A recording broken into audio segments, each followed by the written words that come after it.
Keçе күнү бир эме айтып атат кандидат.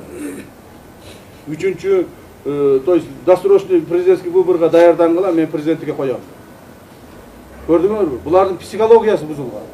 Буларга ушу революция болуп турса, тез элди талап тоноп турса, тез бийликти алмаштырып турса, мамлекетте стабилдик болбосо, өзекте бийликке жетсе болот. Мындайларга биз жол бербешибиз керек. Мындан ары кыргыз коомунда, кыргыз мамлекетинде эч кандай революция болбостон, бардыгы мыйзам чегинде чечилип, элдин эрки менен чечилгенге мүмкүнчүлүк түзүп беришибиз керек. Анан ошону жанагы революция кылып жиберебиз. Как будто бизге мына азыркы бийликке бир укмуш бир сонун бардыгын организованный, экономикалык күчтүү, финансылык күчтүү бир мамлекетти берип подарка кылып кеткендей сүйлөйт да.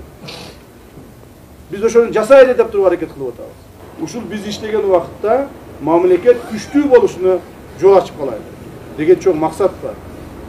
Ошол максатка жетиш үчүн жанагыдай деструктивный элементтерди, жанагыдай ушундай туура эмес элди багытка бурган саясатчыларды дагы коомубуз өзү дагы токтотуш керек да. Коомубуз өзү да токтотуш керек. Коом дагы ошолорду ээрчип кете бербеш керек. Эртең мына шайлоо бүтсө,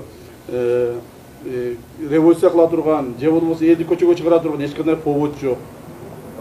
Мамлекет эч кандай давление кылбаса, шарттарды баарын түзүп берсе, колдон келиши иштеп атса, эч нерсени уурдабаса, же коррупцияны развивать этип атпаса, же болбосо бала чага тууган урун бийликке алып келип атпаса, только чуркап гана иштеп атат. Садыр Нуркожоевичтин багыты гана ушул, чуркап гана иштеп атат. Ушул багытты колдоо бересиздер деген үмүттөмүн жана мен силерге, урматтуу кызматкерлер, талапты ушундай кылып коём.